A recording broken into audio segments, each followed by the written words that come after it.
AFC, sanksi berat langsung Selangor FC. Bojan Hodak ungkap alasan kandangkan Adam Zibek. Persib layak bermain di ACL Elite dan Andrew Jung jadi the real striker underrated. Jadi, simak kabar selengkapnya hanya di Sports Space.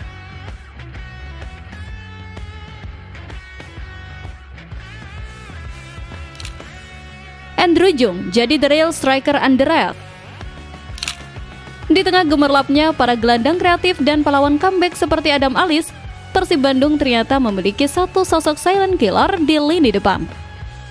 Dia adalah Andrew Jung, penyerang asal Prancis yang kini mencuri perhatian karena konsistensinya. Andrew Jung adalah definisi sesungguhnya dari istilah underrated. Namanya jarang dielu-elukan setinggi langit oleh media, tidak seperti rekan-rekannya yang mengisi headline. Namun, data statistik tidak bisa berbohong. Penyerang asal Prancis ini sedang berada dalam performa puncaknya. Faktanya, Jung kini berada dalam performa panas, tercatat selalu mencetak gol dalam 5 pertandingan terkini yang ia mainkan bersama Maung Bandung. Ini adalah catatan yang fenomenal untuk seorang striker di tengah ketatnya jadwal kompetisi.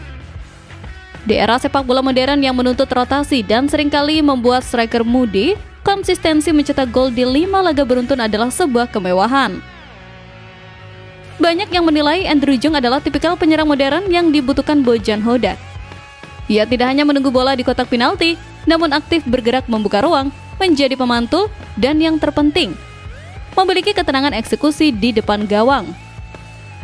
Dalam skema Bojan Hodak, Jung seringkali menjadi pelengkap sempurna bagi William Barros atau menjadi ujung tombak mematikan saat Barros diistirahatkan. Kemampuannya mencetak gol di 5 laga beruntun adalah bukti bahwa ia bukan sekedar pelapis, melainkan predator yang siap menerkam kapanpun ia dipercaya.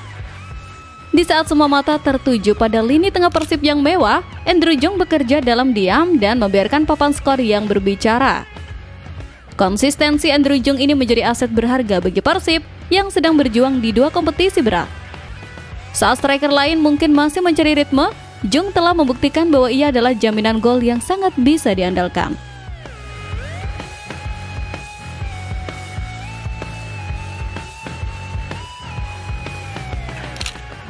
AFC, sanksi berat langsung Selangor FC. Euforia kemenangan dramatis Persib Bandung atas Selangor FC di Malaysia ternyata masih menyisakan buntut panjang. Kabar serius kini datang dari Konfederasi Sepak Bola Asia yang dikabarkan akan menjatuhkan sanksi berat kepada pihak tuan rumah. Laga panas di Stadion Petaling Jaya tersebut diwarnai berbagai insiden kericuan supporter.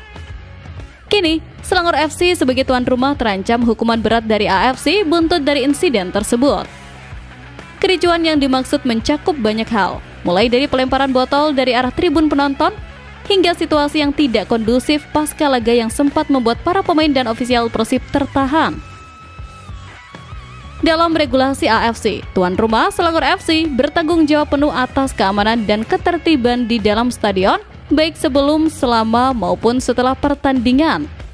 Ini adalah prinsip tanggung jawab mutlak. Kegagalan panitia pelaksana Selangor dalam mengantisipasi dan menangani amukan supporter mereka sendiri inilah yang menjadi dasar investigasi AFC. Sanksi yang mengancam Selangor FC pun tidak main-main. Hukuman paling ringan biasanya berupa denda dalam jumlah besar yang bisa mencapai puluhan ribu dolar. Namun, jika AFC menilai pelanggaran ini sebagai pelanggaran berat yang membahayakan keselamatan tim tamu, sanksi bisa diperberat. Sanksi itu bisa berupa larangan menggelar pertandingan dengan penonton di laga kandang ACL II berikutnya, atau bahkan pengurangan poin meskipun opsi terakhir ini jarang digunakan untuk kasus kericuhan penonton. AFC dikenal sangat tegas dalam menegakkan aturan safety dan security. Langkah Selangor FC untuk lolos ke babak berikutnya kini semakin terjal, tidak hanya karena kekalahan di lapangan, tetapi juga karena ancaman sanksi berat di luar lapangan.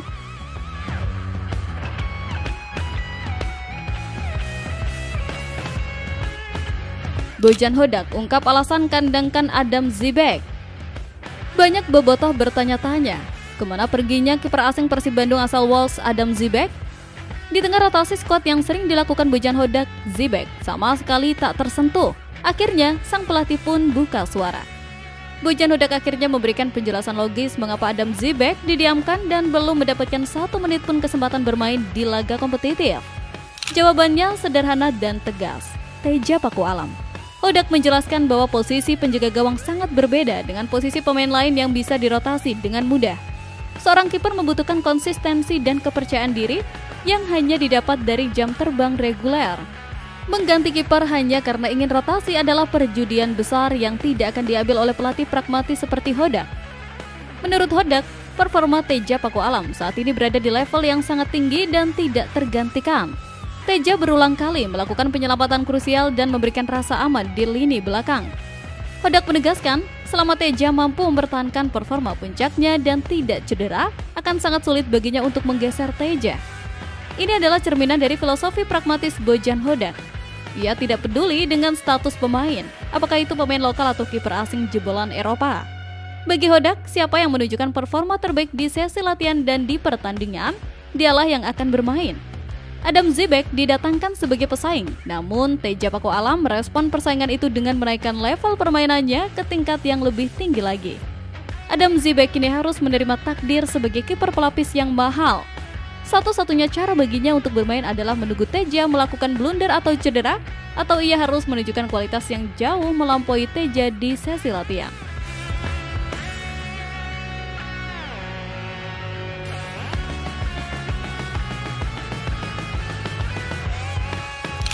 Persib layak bermain di ACL Elite.